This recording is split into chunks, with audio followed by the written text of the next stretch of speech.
د سندرو د ګلبن ستار نوازه چې زمونږ امامتي وکړي نو څنګه به وي. راغواړم افسر افغان چې د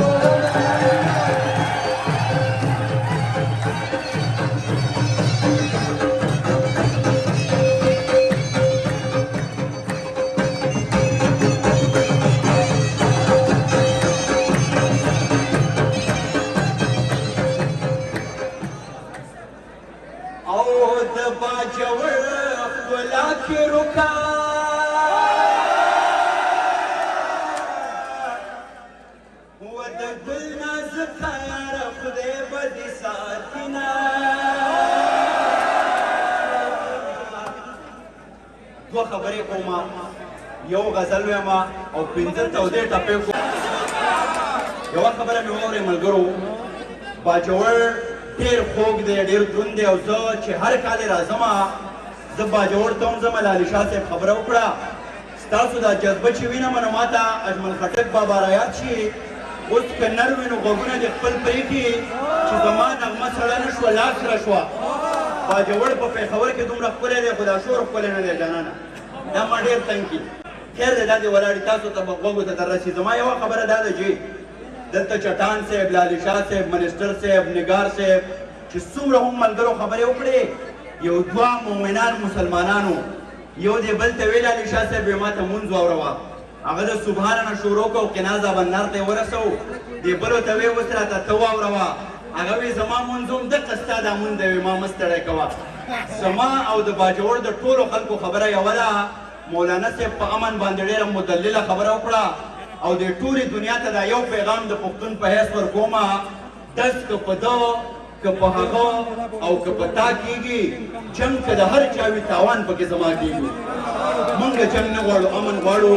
یو غزل وایم او بیا ټپوله راځم.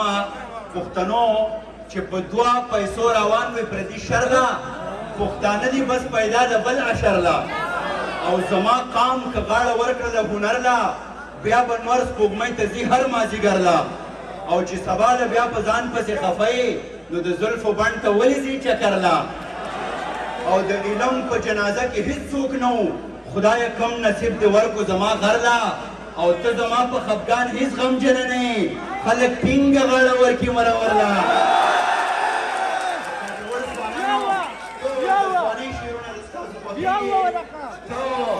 زما په خفګان هیڅ غمجنه نه یې، خلک ټینګه غاړه ورکي مرورله، او لا راغلی کور ته نه وي دا افغان مې چې خبرېږم بیا روان وي پېښورله.